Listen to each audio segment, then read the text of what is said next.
আজই ডাউনলোড করুন আর এনজয় করুন আপনার পছন্দের শো। আর্যকে আমি জন্ম দিইনি, আমার নিজের সন্তান নয়। কি বললেন আপনি মাদ্রাল্লা? আর্যকে আমি জন্ম দিইনি, আমার নিজের সন্তান নয়, বরং তার থেকে অনেক অনেক বেশি। আর্য শুধু আমাদের স্বার্থে এই সিংহ রায় পদবিটা বয়ে চলেছে। মম, ও তোমাকে কেন কিছু বলেনি জানো? বহু বছর আগে ও পা ছুঁয়ে শপথ নিয়েছিল যে ও এই সত্যিটা কোনোদিন কাউকে বলবে না। অপর্ণা, কিন্তু আমি বারবার বারবার চেয়েছিলাম যে ও জীবনে সুখী হোক। ঠাকুরের কাছে আমি সারা জীবন এই প্রার্থনাটাই করেছিলাম যে কেউ ওকে আঁকড়ে রাখুক, কেউ ওকে ভালোবাসুক। এবার সবটা জানলে তো তুমি?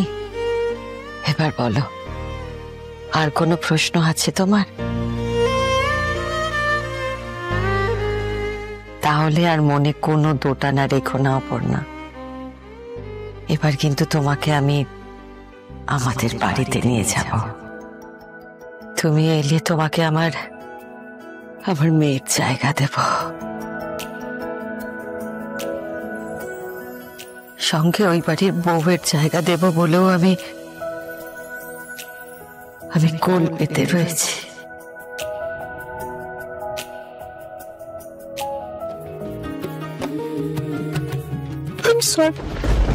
খুব দুঃখিত, খুব দুঃখিত।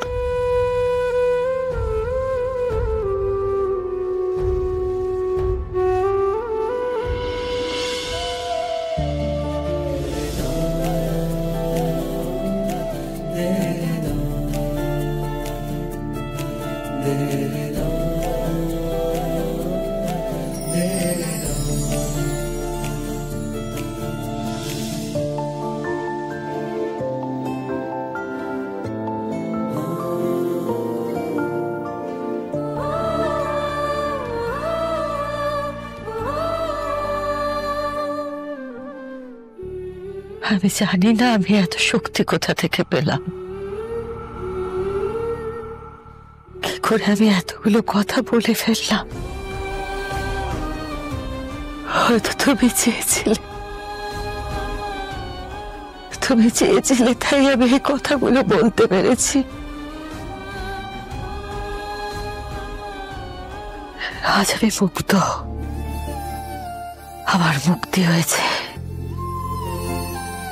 বুকের ওপর থেকে একটা বড় পাথর নেমে গেছে। এতগুলো বছর পর আমার মন হালকা হয়ে গেছে। আর্যকেও মুক্ত করেছি, সমস্ত বাধা বিপত্তি বাঁধন সব থেকে।